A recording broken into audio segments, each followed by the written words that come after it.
Hello and welcome back to Katawa Shoujo. My name is Luby, and we're continuing off a really big moment. And we are going into Act 3 of Emi's story after my head's in a spin all through Muto's class. I really wonder why Hisao's head is spinning. Jesus. Okay, I just gotta say something. In that last episode, the big goddamn kiss. That was incredible. Like, honestly, like, my whole body was, like, trembling. That was so cute. I'm gonna have dinner with Emi, who wants to be my girlfriend, no less. A date. And then she kissed me. That kiss. I keep going back to it, playing it over in my mind again and again. Everything about that moment felt so right. My mind drifts off, lost in thoughts of Emi. Oh shit, wait, I just realized I haven't done Muto's voice in a while. He doesn't really have a voice, like a certified voice, like Emi. I just go deep, kinda. Nakai, hello. It seems like I've drifted a bit too far. What? Egad, you've contracted some kind of amnesia. Someone get the nurse! The class chuckles in Muto's antics. Sorry, sir. Won't happen again and all that, right? Exactly. Muto brightens considerably.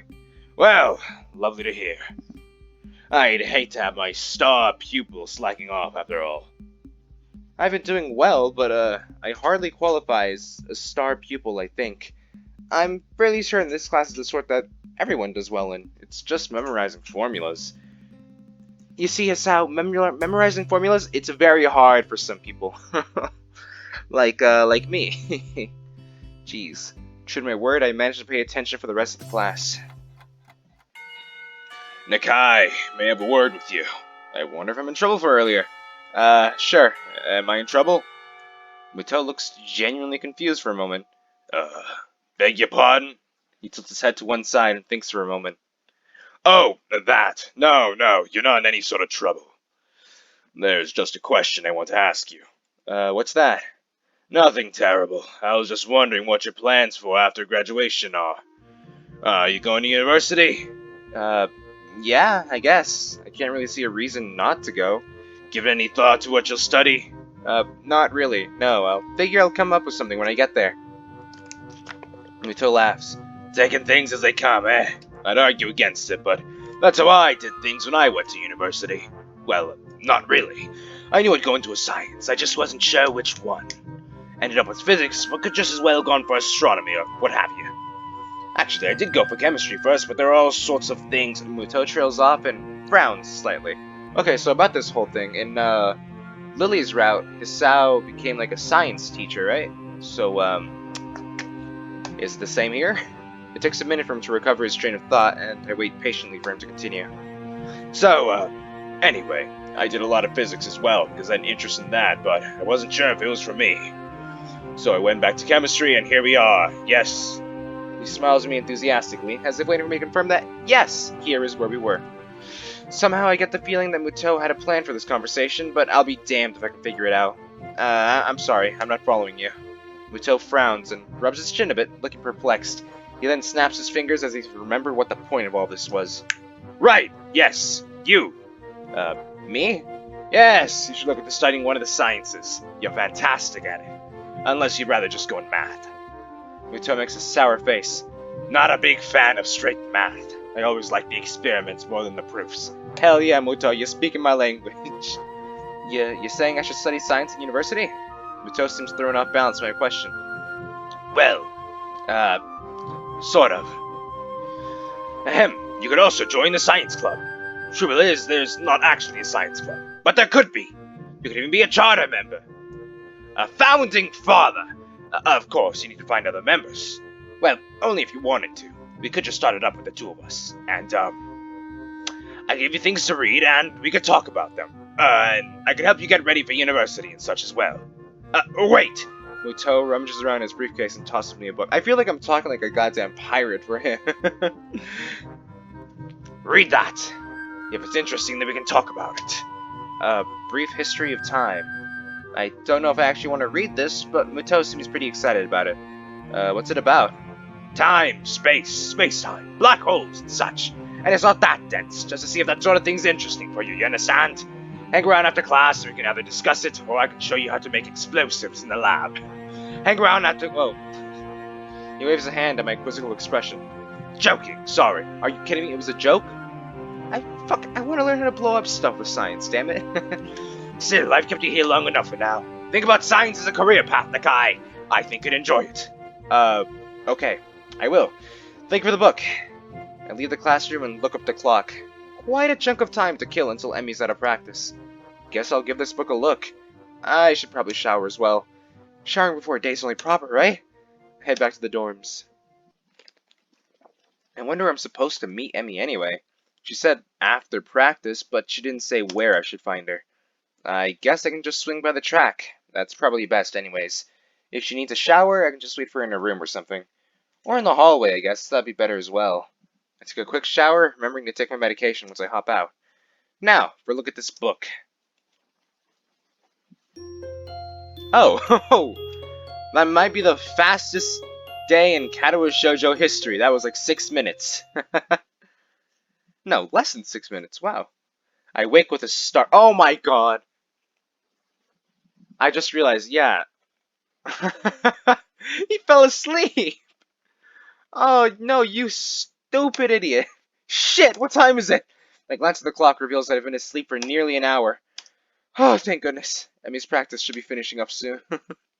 I throw on some casual clothes and head for the track. Somehow I get the feeling we won't be doing anything fancy for dinner. Emmy doesn't strike me as a very fancy sort of person. Still, I suppose there's a lot I have yet to know about Emmy. Despite our newfound closeness, I still feel like I don't know her as well as I should. Ah, well, I have lots of time to fix that. To be honest, I'm looking forward to getting to know her more. I'm so caught up in my own thoughts that I hardly registered that I'm already at the track. Emmy is nowhere to be found. I don't even see any signs of the track team. This could be embarrassing. I turn to head towards the girls' dormitory when I hear a shout.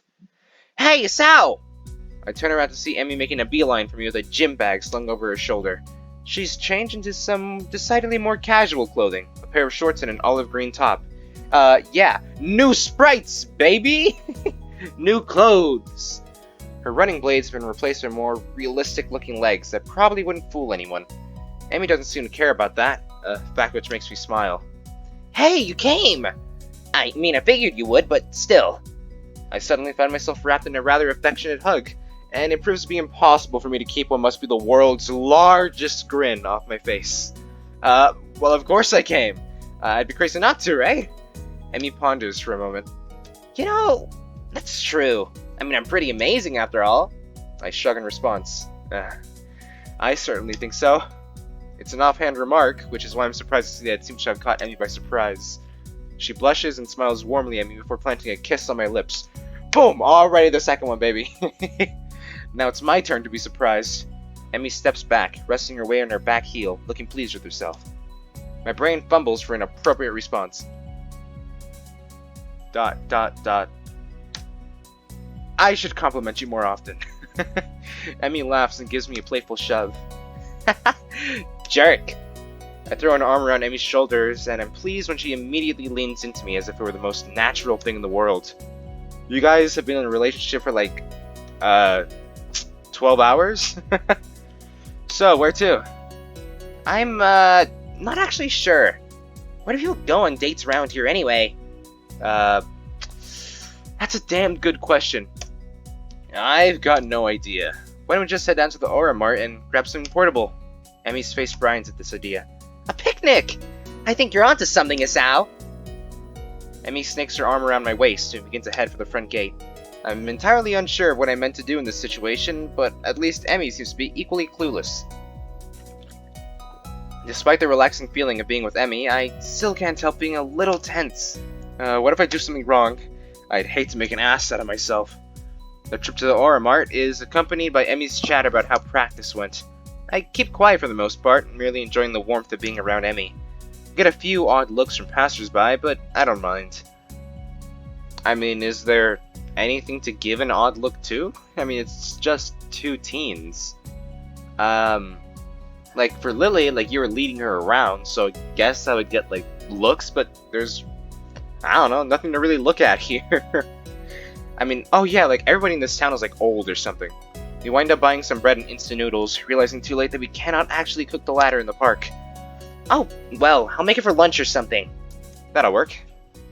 The park is located after a brief loss of direction that I blame entirely on Emmy. She, of course, blames me. We find a spot beneath a tree and sit down. I lean back against the trunk, Emmy sits across from me. I guess I should have brought a blanket or something to sit on, huh? Emmy shrugs. I don't mind. Neither do I. Emmy tosses me a package of bread, and we dig in. Curry bread. Interesting. I guess I wasn't really paying attention to what I grabbed in the store. Hey, Sao! You look like your bread's a little spicy. I shake my head, trying in vain to keep an image of manliness. Nah, it's hardly spicy at all. I see. That must be why your face has gone so red. Yes, exactly. The lack of spice has, gotten my blood up because of the disappointment. Emmy laughs and swallows the last of her bread. Well, if you can't handle it, I'll be glad to take it off your hands. Hey, just because you wolfed down yours so quickly doesn't mean I'm just gonna give you mine. Emmy mock pouts, causing me to nearly choke my bread with laughter. Ah, come on, Isao! Aren't you supposed to be concerned with making sure I've got enough to eat now? We're dating, you know. Though, Emmy looks troubled all of a sudden. Can't say I feel any different. What do you mean by that? What makes this a date? It's just what we would have done anyway, really. But this should feel different because before when we had lunch we were friends, and now we're a level above friends. You sound like Rin. Laughter escapes and Emmy grins. I'm trying hard to make sure Emmy's voice isn't just a copy of Misha's. It's harder than you think. Well, she might have put the thought into my mind. We've talked about this sort of thing before. Really? About me? Not really, just, stuff, really. Rin thinks that the change of label from friend to girlfriend seems arbitrary most of the time. Like there's no difference between the two. I can think of at least one, you know. You don't tend to kiss your friends quite as much. Unless you're French. For the second time today, Emmy blushes slightly and giggles. I suppose you're right. Exactly. I'm always right about things like this. Emmy rolls her eyes and chuckles. Guess you're pretty smart, huh? I nod in agreement. Yep. Even Muto thinks so. He thinks I should go into some scientific study after graduation. But by the way, all this stuff Emmy is saying here, I think it's pretty good, honestly. Like, I've never had a girlfriend before. I know, big surprise. But, yeah, I think the girlfriend should just be a friend. Just a really good friend. That's it. It's like, your girlfriend has to be your best friend first, you know? Or, you know, that's what I think at least. You should just be able to hang out with them and, play Mario Kart together or something. Oh, really? Yeah, I'm thinking I might actually do just that. Really, the more I consider the idea, the more it appeals to me. I make a mental note to look at it a little more closely. So, what are you thinking of doing after graduation? Still planning on running? Emmy shrugs, seeming almost a bit hesitant. I don't know. If I'm good enough, I can find a team, I guess. You mean you aren't sure? I, haven't really thought about it, to be honest. Really? You probably should, you know. Graduation isn't that far off. Emmy fidgets a little nervously. Yeah, well, it's far enough, right? Besides, I've got other things to think about. There's a mischievous flash behind Emmy's eyes, and I suddenly find myself gloriously pinned against the tree. Like, making sure this is a real date, right? I mean, if we don't kiss then, it's not a date at all, right? I suppose. Strawberries and curry. Not the best combination, but I don't think I mind. Emmy sits back on my legs and grins again. Ah, there! Science would approve, right? I have the oddest mental image of Muto nodding seriously and making a mark on some checklist. Yeah, he's hiding behind that tree right there. I can't help laughing at the idea. Well, I'll admit, this is the first time I've ever witnessed a kiss being met with laughter. Should I feel offended? No. I'm sure science approves.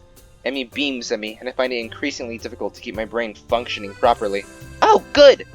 It's at this point I notice that Emmy has stolen the remainder of my curry bread while I was otherwise occupied with images of teachers wielding clipboards. Hey! Emmy tries to look innocent, but considering she's just crammed the last bits of my bread into her mouth, it doesn't appear to be working. Very clumsy thief! A shrug from my companion is all I get in response. You used your feminine wiles on me. I wasn't that hungry anyway, but I still feel that the point needs to be made. Emmy seems confused with her feminine wiles, but the understanding dawns on her features after a moment's thought. Wasn't anything of the sort. You're laughing. Feminine wiles don't involve laughing. I guess I can't argue with this. That doesn't change your thievery. Emmy laughs at my injured tone and gives me a playful shove. Fine, you can have the instant noodles. Are you kidding? That stuff's terrible. If anything, you should eat it as a punishment. Another laugh from the girl sitting on my legs, both of which have fallen asleep by now. Oh god, please help me. Ah! Emmy fucking fell. That was like the best spry animation this entire fucking game. I twitch one leg to try waking it up, which has the unintended effect of unbalancing Emmy, who falls to the side with a startled eee! Whoops, sorry about that. Legs fell asleep on me. Emmy remains on the ground, giggling. I stand up a little shakily, feeling the nerves in my legs return to normal. My eyes wander over the scenery before fixing on the figure of Emmy, who has yet to get up. Her hair is splayed out around her head, her arms are spread, and laughter is bubbling up through her mouth. Everything about Emmy seems condensed into this one image, which you can see if I press the H key. Beautiful. And very cute. Her energy, her spirit, her childish giggling, the urge to lay down on the grass with her rises swiftly from the back of my mind to the forefront of my thoughts. And indeed, I am convinced that I would love nothing more than to do just that. Unfortunately, the sun is set, and it's probably time for us to get back to the dormitories. While Emmy may be happy to stay out here all night, I don't think I have that ability. Besides, homework soon beckons. It wouldn't make sense to start thinking about things like university and then slack off, would it? I extend a hand to Emmy to help her up. We should probably get going. Emmy makes a sour face. Ah, you're right. She grabs my proffered hand, and I pull... Wait, proffered?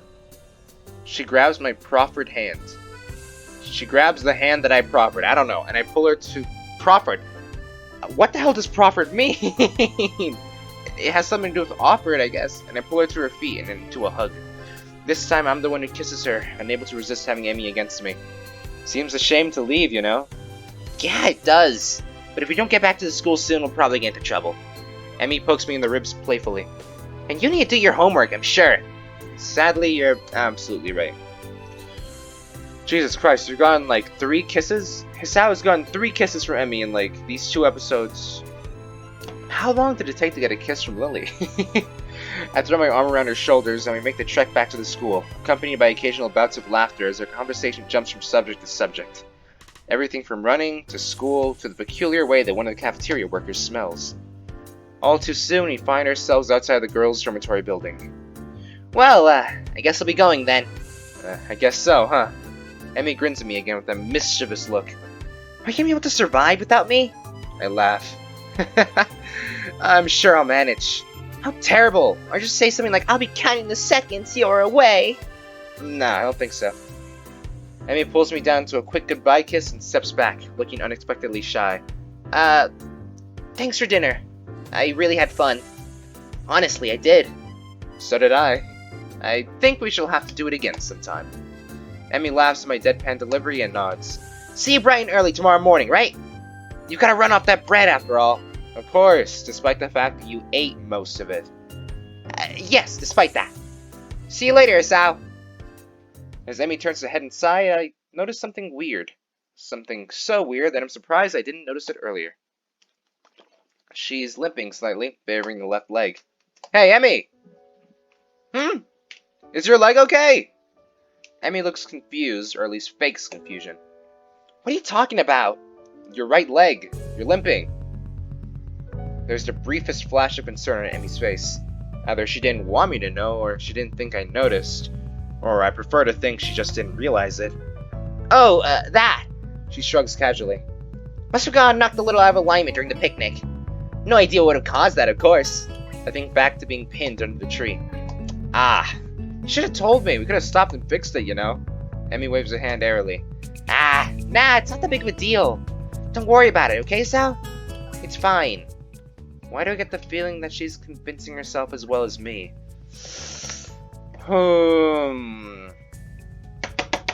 Okay. I forgot that there are decisions in this game. Okay. We could press her, and then it'd be like showing concern for her, I guess? But at the same time, I don't know. She kept it a secret for a reason, you know, but at the same time letting it rest. Would pressing it be too annoying? I don't... Welcome to relationship advice with Luby. You know what? I might... Okay, this is a real world situation. Emmy is walking away. What would I tell Isao to do? Would I tell him to give it up, or would I tell him to keep going? This is the hardest decision I've ever had to make in my life. Shit. You know what? Why do I get the feeling that she's convincing herself as well as me? Let's press her. Are you absolutely sure? You don't want to go ahead and adjust it before heading up the stairs? You get hurt if you don't, right? I said it was fine, Isao. Seriously, don't worry about it. I've got some experience in these matters after all. Yeah, I suppose so. Emmy grins reassuringly. Honestly, Isao, I appreciate the concern, but I really am okay. Not really, I need to get going. Your attempts to keep me around are doomed to fail. Of course, just prolonging the goodbye, I suppose. Another grin lights up Emmy's face. Good night, Isao. Good night. As she limps inside, I find myself hoping she's okay, despite her assurances that she's fine. I think I can call this a successful first date. Hell, any day that ends with Emmy pinning me under a tree to kiss me can't be bad, can it? I head back to my room, mentally thank the gods that Kenji doesn't ambush me in the hallway, and get started on my homework. If I'm gonna be honest, I was kind of hoping for a little Kenji interaction.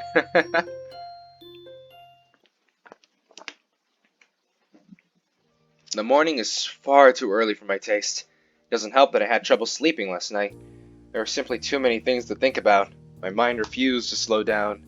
Instead, I replayed the rooftop, the park, and everything else over and over in my mind. There's a small part of my mind that is still paranoid that it's all been some kind of joke. Then I'll meet up with Emmy at the track and she'll act like nothing happened yesterday. Pushing these thoughts to the back of my mind, I throw on some of my running clothes and open the door. Emmy's waiting for me with her usual smile. You're late! Or at least you're not early today. Are you tired or something? I found myself ruefully rubbing the back of my head. Something like that, yeah. Lots to think about and all that. Emmy giggles in my mild understatement. Yeah, I didn't sleep that well either. I was actually glad you weren't early, because I wasn't early either. I wonder if the same thing kept us awake. Oh, the image of her weeping face passes through my mind. What kept you up? Emmy's expression falters, but she quickly notices my curiosity and forces a smile. Nothing important. She is obviously not telling me something. Question is, should I press the issue? Something's clearly been bothering her for a while. I want to help her, but would it come off as being nosy? She's got to know that I care about her, though. Are you sure? If something's bothering you, I'm here to help you sort it out. Emmy laughs then, but it's not her usual laugh. There's an edge to it that seems almost bitter. Sort it out? I'm not sure it can be sorted out, Isao. An almost grin smile crosses her lips. It's like a smile of resignation. I don't think you could help me anyway. That hurts. I don't want to say that it hurts to her, but it does. Doesn't she realize I want to be there for her when things go wrong? Well, I won't push you on the matter. Oh, I slapped my mic. Hopefully I didn't do anything. You know, I got something in my throat that makes me sound like I can't make a joke out of this. I was trying to think of something to say. Okay, you know what? Oh my god, I keep not saying anything because I can't think of a single thing to say. I am terrible at commentary and making jokes. Let's just continue, okay? But I'm here for you if you decide later that you'd like to talk about it. It might help. I can see the debate raging behind Emmy's eyes. It seems like she wants to tell me, but she's not sure whether or not she can. Hey, forget about it, Nephra, okay? We've got running to do. The mention of running, something that she can handle, brings Emmy back to her usual self. Right! Hurry up and stretch out, Isao! We've got to get moving! She takes off like a shot, far quicker than I'm used to. Still, I try to keep pace with her, recklessly testing my limits. It gives me a feeling of freedom, like my heart is no longer important. I find myself wanting to laugh, filled with a feeling of moving beyond what I once called my boundaries. The nurse's warnings not to overdo things echo in my mind, and I disregard them. This feeling I have, this willingness to risk a heart attack for something so trivial as a morning run, feels out of character for me. But is it? Or rather, should it be? I've got a weak heart, sure. it'll never be capable of the kind of speed and endurance Emmy's capable of, but I probably wouldn't be able to get that good even if I had a healthy heart. As we round the final bend, I feel my legs screaming in protest, but for the first time, I ignore them. I accelerate to finish at a sprint, nearly catching up to Emmy. That was never going to happen, of course. Still, I feel surprisingly good. Oh, sure, my legs feel like they're about to catch fire, and I'm having trouble staying upright, but there's been a shift of some sort today, and it's all thanks to the girl grinning at the finish line, waiting for me. Ugh, that felt a little faster than usual. My comment is met with a grin and a shrug. Can't have you think I was gonna go soft on you, no can I? But you managed to handle it just fine. Well, I couldn't have done it without you. Still feeling the high from the run and moved by a surge of gratitude, I seize Emmy in a hug. Thanks. Really, I'm not just saying that. I'm in your debt. Emmy seems flustered by my words, squirming uncomfortably. Don't be silly, Asao. Someone had to haul you out here, didn't they? And it's not like you're doing anything for me, right? And it's not like you're not doing anything for me, right? I need a running partner, remember? I shake my head, still pointedly not letting go of Emmy, who stops squirming and merely looks up at me with a quickly deepening blush that almost seems out of character. No, that's not true. You wanted a running partner, but you didn't need one. If I hadn't shown up the day after the festival, you would still run, right? But it doesn't work the other way around. I only managed to make it out a few times for the festival, and without you, I probably wouldn't have made it out at all after that. Emmy smiles at me and prods my chest with one finger. You were pretty lazy, Asao. Hey, I was giving you a compliment. Well, you're welcome, I guess. I'll pay you back somehow. Oh, that's not necessary, you know. I mean, I kinda like you, Asao. And being able to run with you in the mornings isn't exactly a bad deal for me either, so... For someone who gets so much praise, she seems unused to gratitude. I can't think of anything else to say, so he falls silent. I become aware of Emmy's breathing, of the dampness of her clothing, wink wink, and of the scent of her. Coming off of anyone else, it would stink. Coming off of Emmy, it fits her in a way nothing else could. Her skin is cool, slick with sweat, and a breeze causes goosebumps to rise. Almost without thinking about it, I lean down to meet Emmy's mouth, which has already moved to meet my own. Her lips are soft, and she hums happily as we kiss, sending vibrations from her mouth to mine. You know, these two mix really damn well for only have been dating for like 2 days now. There's a startling rightness to everything about this moment. We fit one another perfectly. Hey, that's what I just said! You guys mix really well! The kiss ends, then I finally let my arms drop back to my sides. Emmy is smiling warmly at me and giggles again. Come on, Isao, you better go see the nurse. Then, it happens. As she turns to begin walking, she gives out a tiny yelp and stumbles forward. Emmy! I leap to steady her and notice with some concern that she's favoring the same leg as last night. Your leg? Emmy seems panicked and pushes away from me. It's fine! My expression must seem hurt because she hastens to apologize. Sorry. I didn't mean to push you like that. I was just... She stumbles for something to say. It's nothing, really. Hey, don't worry about it. She's so flustered I decide to shrug the whole thing off. But there's a cold feeling in the pit of my stomach now that won't go away. I tried to step in and help her, and she pushed me away. Smiling, I shove those thoughts to the back of my mind and concentrate on Emmy. I just don't want you getting hurt is all. You don't have to worry about me, honest. I'm fine. Yeah, you say that, but I don't believe you. Why won't you tell me what's wrong? It's like she gets offended by my trying to help. What am I supposed to make of that? I'm still trying to sort out what happened on the track as we arrive in front of the nurse's office. Emmy raises her hand to knock, hesitates, and turns to me smiling guiltily. Hey, can you do me a favor? Of course. Can you tell the nurse that I'll see him later? I just remember that I've got some stuff to take care of before class, so I really need to get moving. I peer at her closely, and she fidgets under my stare. Yeah, she's clearly just avoiding the nurse. That leg of hers, well, whatever. I said I'd help, and so I will. But I'll make damn sure she sees the nurse before the day's out. Yeah, okay, I'll let him know. Emmy looks like I've just given her a pony on Christmas. Thank you so much. You're the best, Isao. I am rewarded for my complicity in her lie by a kiss that makes it all worth it. Or so I tell myself. As Emmy heads out of the building, trying hard not to let her limp show, I knock on the door of the office. Ah, Isao, coming in. I don't see Emmy with you. She's not sick again, is she? From the tone of his voice, I don't think the nurse is expecting me to say, yes, she's ill. She said that she'd forgotten to do something, and so she had to skip out, but she'll see you later today. The nurse heaves an exasperated sigh. Ha! Honestly, that girl. She's been avoiding me. Yesterday she was in and out of here without even taking off her prosthetics, and now this. Well, at least it's not just Emmy who doesn't want me worrying. That's, comfort, I guess. Still, I feel like I should say something about her leg. I said I'd lie for her, but she really needs to see him. Now that you mention it, she was limping pretty badly today, and last night as well. The nurse's eyes narrow at the words last night. And what exactly were you two doing last night? We were, on a date. The nurse raises his eyebrows in surprise. Really? Interesting. Huh? Oh, nothing. His gaze turns thoughtful, and then he grins at me. You don't think you used some of that boyfriend charm to get her to come see me today, could ya? Of course. I was planning on doing that anyway. I think she's really hurt and just pretending she isn't. Yeah, she does that. Afraid I'll make her stop running. Will you? I don't like to, but if it's bad enough that she's been limping, well, I guess I'll have to see what's wrong with myself before I can make that call. I see. Emmy, not allowed to run? Perish the thought. I don't know if she'll be able to function without running. No wonder she's reluctant to admit anything's wrong. Well, I'll make sure she sees you. Good! Oh, and before I forget, he grins at me again in what feels like a vaguely threatening manner. Don't forget that I know what medications you're on. You be careful around Emmy, got it? Wow, he looks serious too. Got it. Don't hurt Emmy. Wouldn't dream of it. Grand! I'd hate for you to be late. What are your intentions with my daughter? Huh? Late, as in the late Hisao Nakai.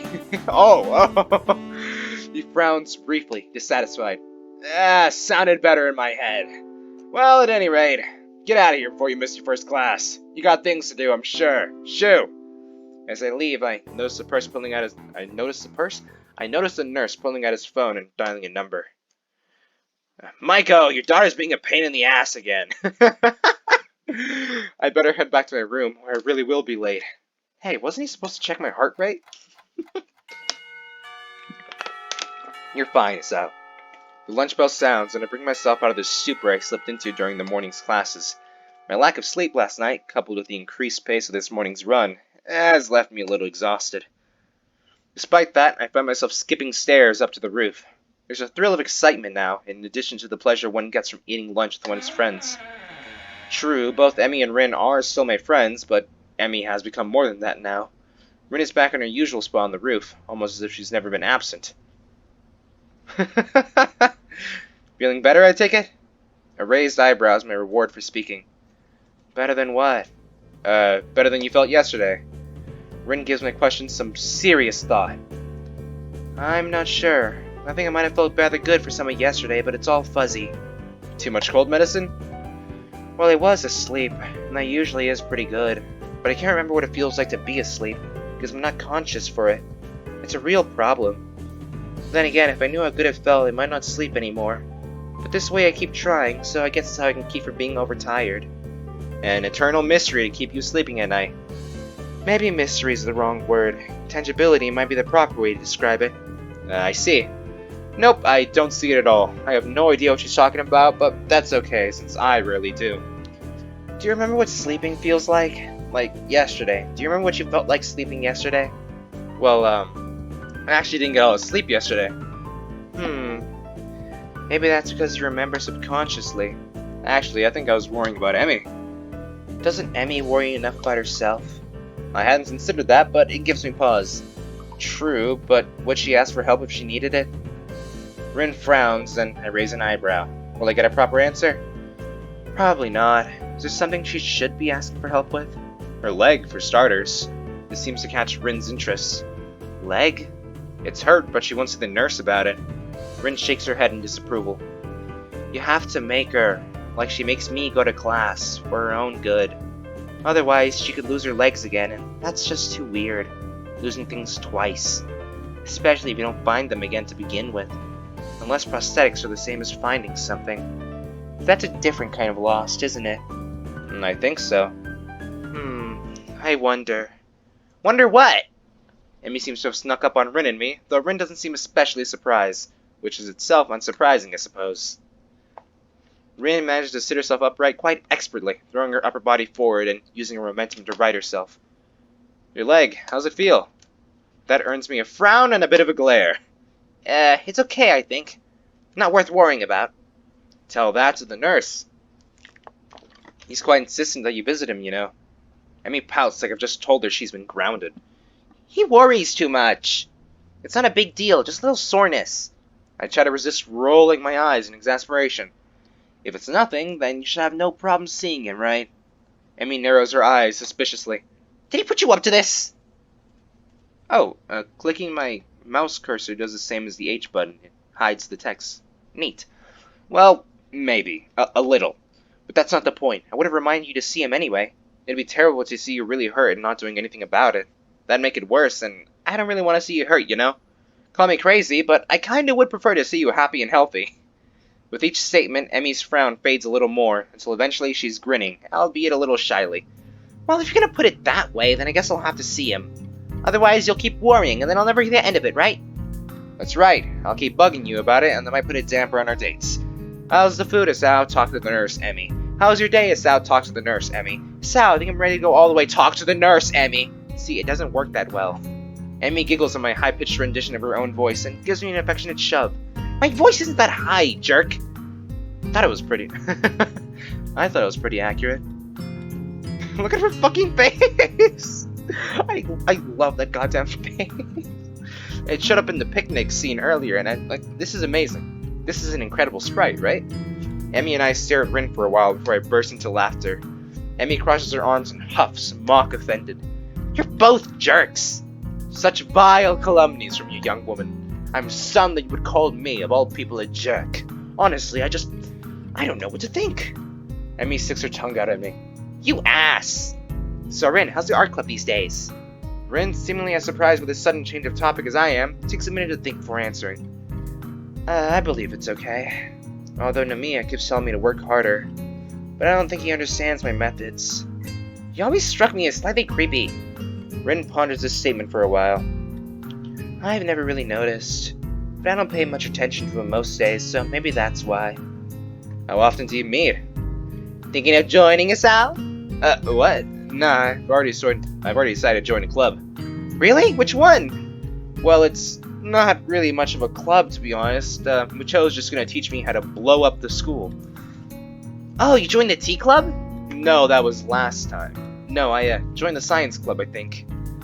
I joined the science club, I think.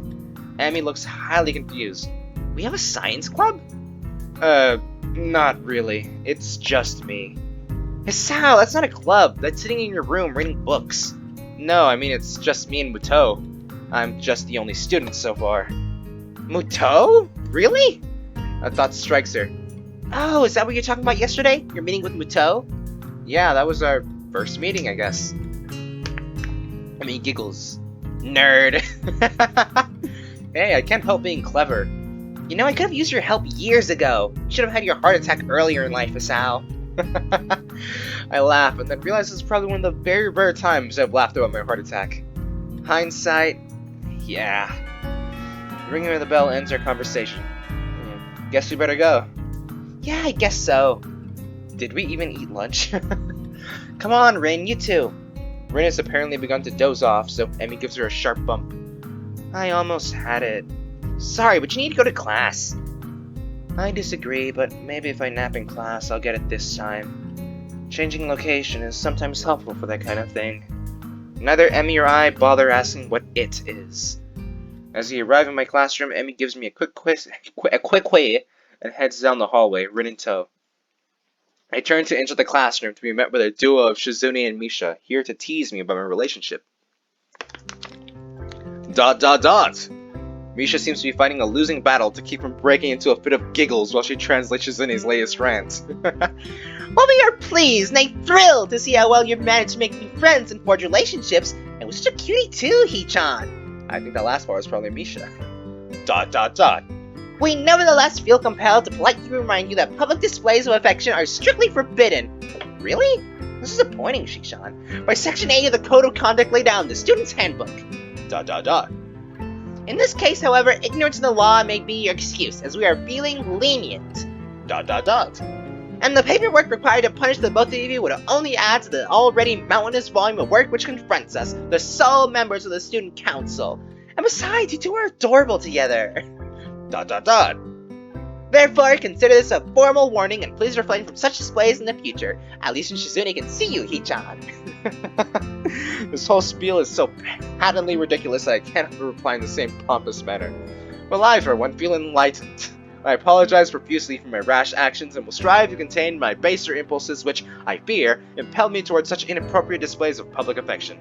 It is hardly my wish to burden an already overworked student council with such petty matters, and will do my best to make your lives easier in this matter in the future.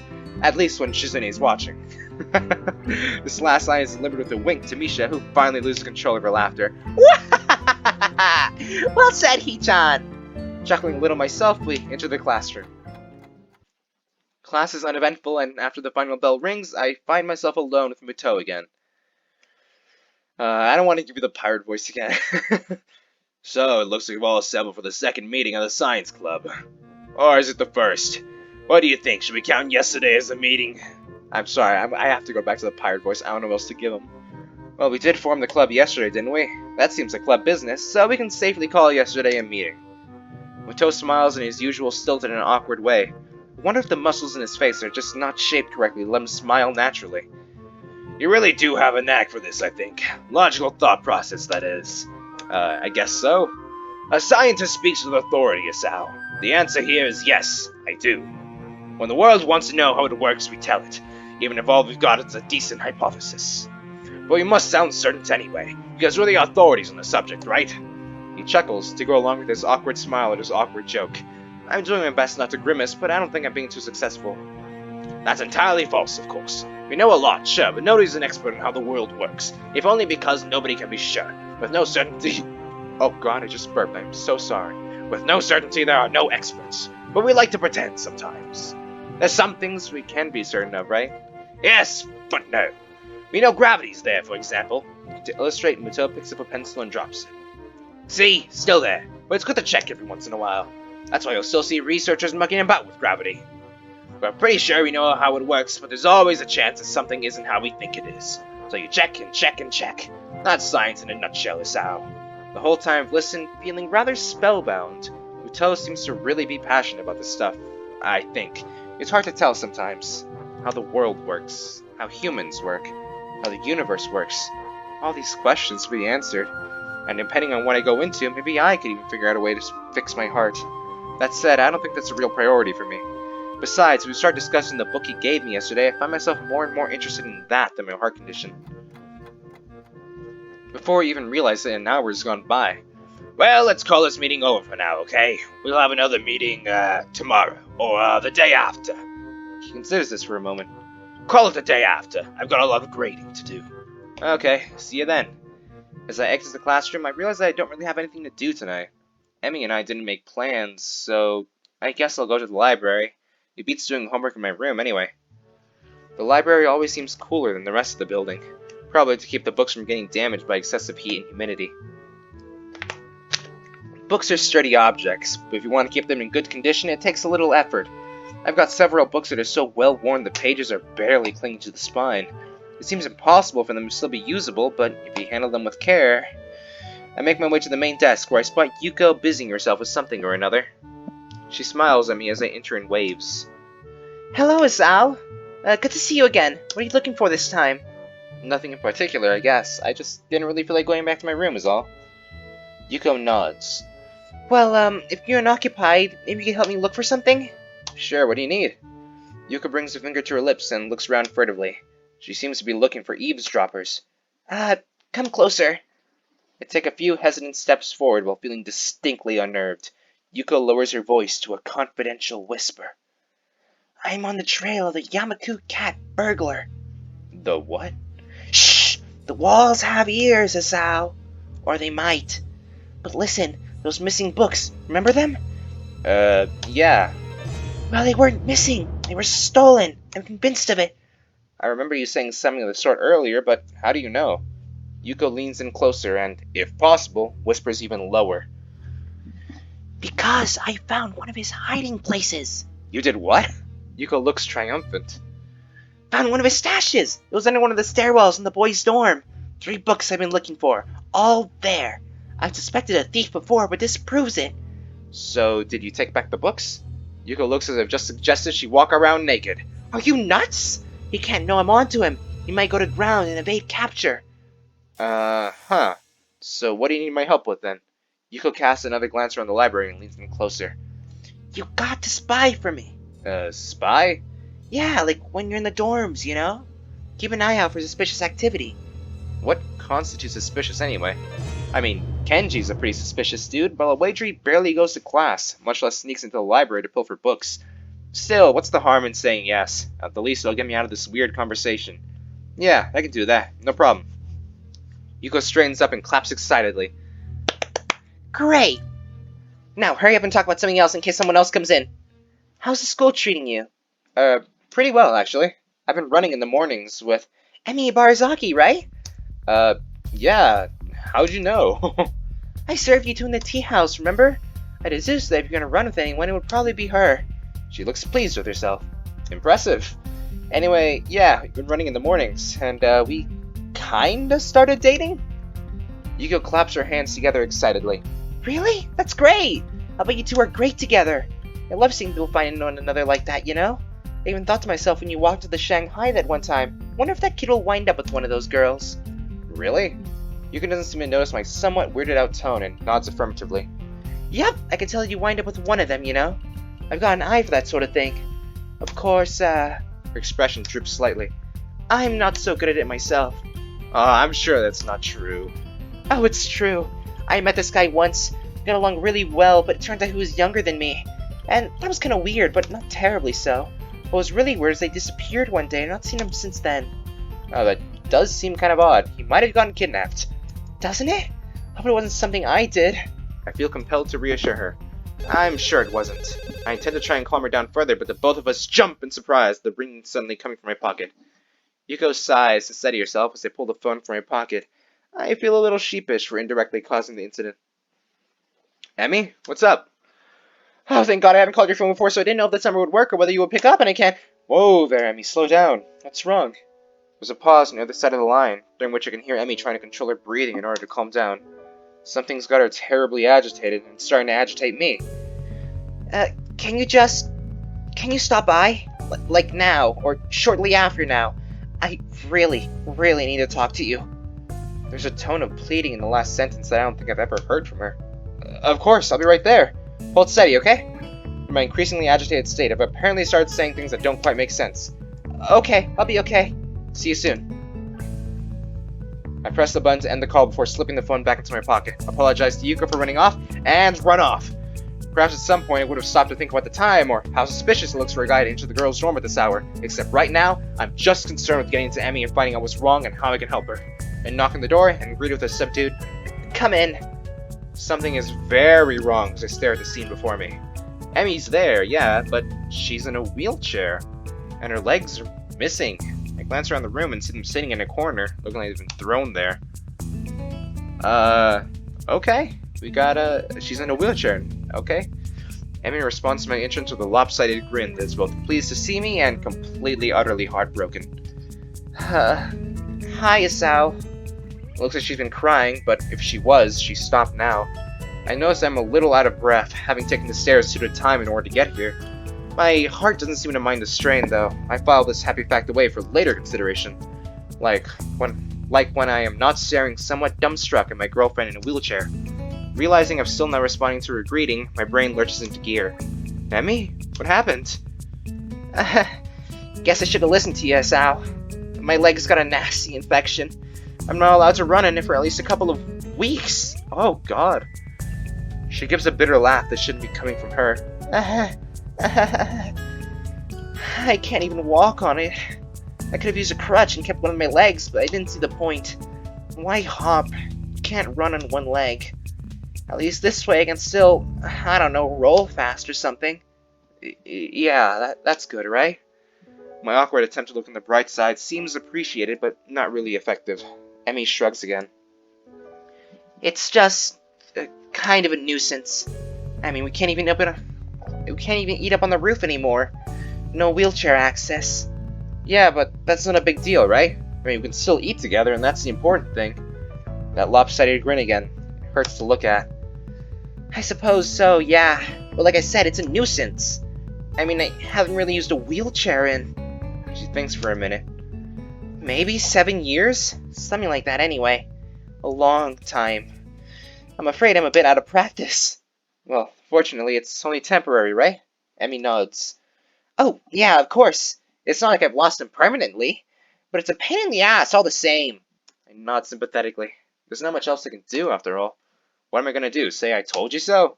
Although I did tell her to get that leg looked at. But by the time I noticed, it was too late anyway. Do you need help with anything? Or, that is, can I help with anything? Emmy shakes her head, and there's a bit of her usual grin back. Nah, I can manage fine by myself. Although if you want to help me over to my bed, it would save me the trouble of rolling over there myself. I blush, in spite of myself. Emmy giggles.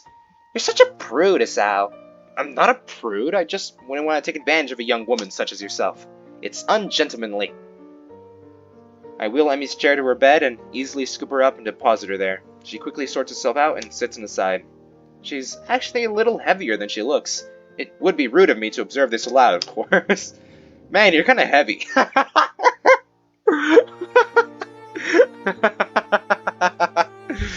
Smack! Emmy hits me with a pillow. Ass! Just saying is all. Must be all that running. At the mention of running, Emmy's grin falters slightly. Well, I guess we won't have to worry about that for a bit, huh? Maybe I'll lose some weight. That's what you do to lose weight, right? Cease physical activity? I'm pretty sure that's what the nurse would recommend. Speaking of which, are you still going to be showing up in the mornings? I'd hate to run alone. Ah, shit. Emmy's sudden interjection, more disquieted muttering than anything too profane, causes me to look over in shock. She's leaning forward, trying to cover the fact that she's crying by covering her eyes with a hand. Of course, the subdued sobbing makes it pretty obvious that she's crying. Hey, I'm sorry. Forget I said anything, okay? I place a hand gingerly around her and pull her close. I can think of nothing else to say or do. How do you comfort... Damn. How do you comfort someone who's just lost their legs again?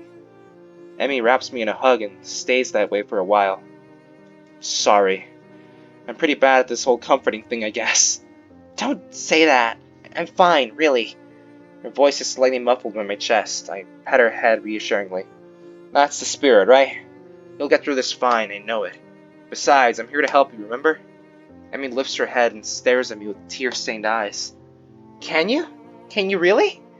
She's grinning lopsidedly and something sparkles in her gaze. I can't tell if I'm being mocked or not. Of course, I mean, sure, you're a bit heavy, but... My witty comment is cut off by the sudden press of Emmy's lips on mine. I'm caught off guard and am rewarded by hitting my head on the wall behind her bed. Ow.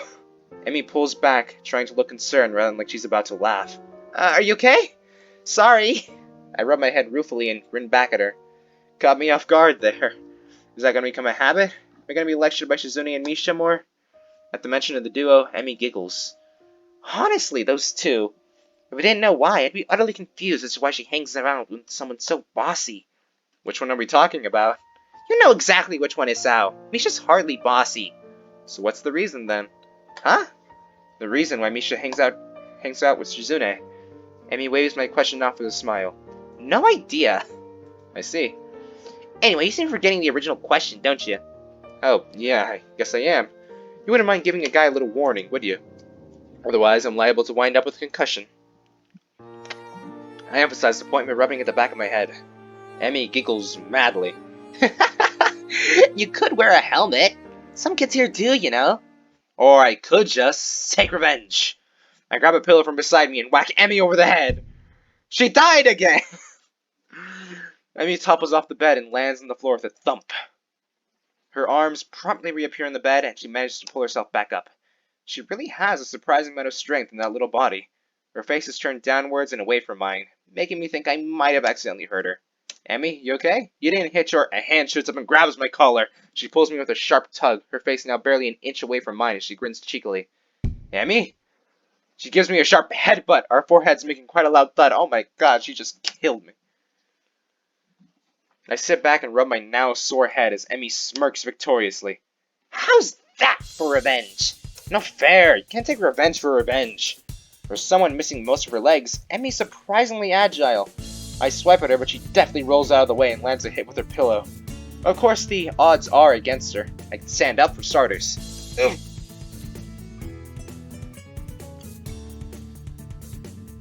Well, this is a situation. Guess I can, after all. Emmy seems to have effectively tripped me up and is now sitting primarily astride me as I lay on my back. I'm not even sure how she managed it. I win! Her eyes twinkle mischievously. I've been thoroughly defeated, and by a girl that's a fraction of my size at that. Then again, being defeated doesn't seem quite so bad. Emmy being positioned over my waist isn't something that I, or my body, can ignore easily. The position has been compromised. I open my lips to speak, but Emmy's head darts downwards before I can get so much as a word out. I give no resistance as she presses her mouth to mine. Not that I'd want to. This is different somehow. She pulls back, nips at my lower lip, and reinitiates the embrace. Her tongue darts inside my mouth, exploring. Wow, we are getting a descriptive makeout sequence. I can feel a warmth spreading through my body as my heart begins to beat faster. My mind starts to go foggy, and I become vaguely aware of my hand traveling up Emmy's blouse. Emmy, oh no, oh crap! I forgot that this game has adult content. Shit. Oh no, I won't have to censor anything, please. Don't make me censor anything. Emmy gasps as I reach a breast. And then there's a giggle, and then I stare up at a grinning Emmy. Told you, that makes my second win now. What? That doesn't count. You used feminine wiles. All's fair in love and war, right? Ha! And you're even blushing. I didn't know you were a blusher, Sal. You're blushing too, you know, probably because of your prudish ways. Even I've got to admit this is a stupid thing to say to a woman who is currently straddling me and has been, up until a few seconds ago, playing tonsil hockey with me. A prude, am I? Well, then let's see who blushes first, shall we? I'm not sure whether the tone of her voice terrifies or arouses me, but that question is quickly made rather moot. Ah! Okay.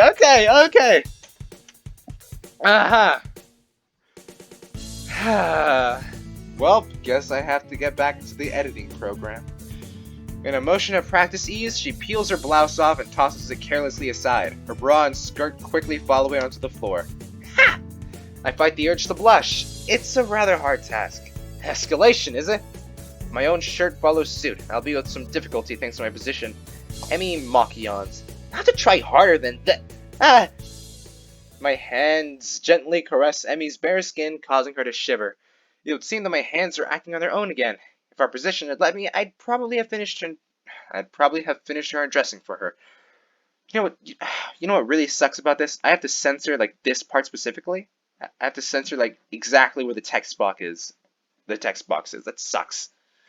I start to say something about how Emmy's starting to blush, but both of us are very rapidly reaching the edge of something very barely holding us back. Conversation grinds to a halt, and I feel my arms losing energy. Neither of us, however, is prepared for this sudden new sensation. We're getting the sex music. An indescribable heat surges through me, coming from both myself and, it seems, Emmy as well.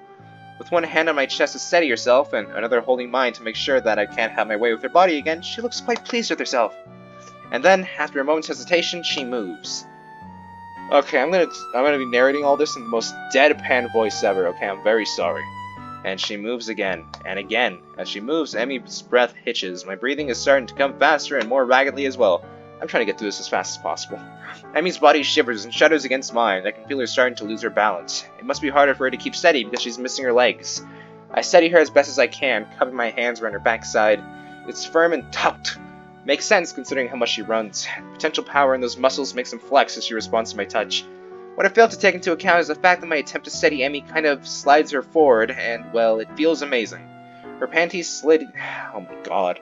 Her panties slide easily against my trousers. It doesn't take long to figure out a rhythm, but Emmy refuses to keep to it, going now fast, now slow, now pausing for what feels like an eternity. I'm not sure whether she's doing this to toy with me or if it's to make her feel better, but I'm well past caring.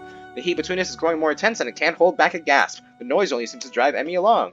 I begin to punctuate her movements with some of my own, which causes her modest... Oh my god! I begin to punctuate her movements with some of my own, which causes her modest breasts bounce in time with my movements. Her breath begins to come faster as we continue, my own breathing becoming equally quick. Oh my fucking god. How am I narrating this shit, man? With her eyes closed, her lips pursed expectantly, I just managed to lift myself up for a few moments, our mouths seeking one another, her chest lighting against mine as our sweat mingles. As I flop back down, my trousers are soaked with sweat. I would take them off if it didn't mean stopping what we're doing. And I don't want to stop what we're doing, stop the scoring pressure that's tickling in the back of my brain. Emmy is sliding faster and faster, panting heavily. Touchdown! Her voice seemingly unable to convey what she's feeling. Ooh, that's a field goal. Her body, on the other hand, is doing a fine job. Suddenly, she moves a little more erratically as my own breath hitches in my throat, ending in a final desperate thrust that sends me over the edge into a surging feeling I didn't know existed. I think it's how it came. My mind blanks, fills with white noise, and I succumb to the feeling of climax. For a few seconds, everything else in the world falls away except for this amazing feeling of Emmy and I together. And then it passes. The white noise clears, and I am left staring up into the eyes of the girl atop of me. For a few minutes, neither of us speaks. The sound of our breathing fills the rooms, our chests heaving from the experience. She eventually, reluctantly, shifts off of me and sits against the wall. I join her. Ah, shit, now we got naked sprites. Oh, hey, but I guess the big thing is over now. Oh, God. So, did I blush? I didn't notice. Did I? Emmy shrugs, still breathing a little heavily. Didn't notice either. Well, maybe we should... I need to use your window.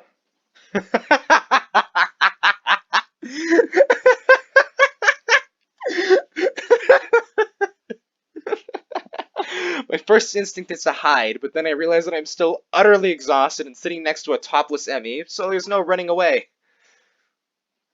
Rin's eyes pass over Emmy and me, and focus on the window. There was a cloud. A cloud? Rin nods. I was watching it from my window, but it didn't stay in my window, so I need to use your window. Emmy shifts a little, causing me to cough in order to cover up a giggle of my own. How long do you need the window for? We're, busy. This time I can't contain my laughter. Rin ignores both Emmy and me and peers out the window. Her shoulders slump, and she looks disappointed. It changed to something else. Disappointing. Emmy is having trouble keeping a straight face. Sorry to hear that, Rin. Could we have a little privacy now, please?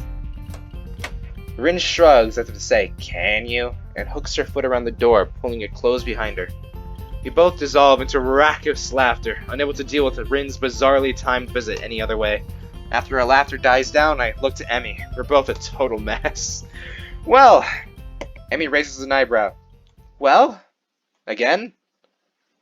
Oh, Jesus Christ. Emmy grins and laughs, and then she nods. We should probably ditch the clothes this time. Oh, thank God. Thank you, world, for skipping that.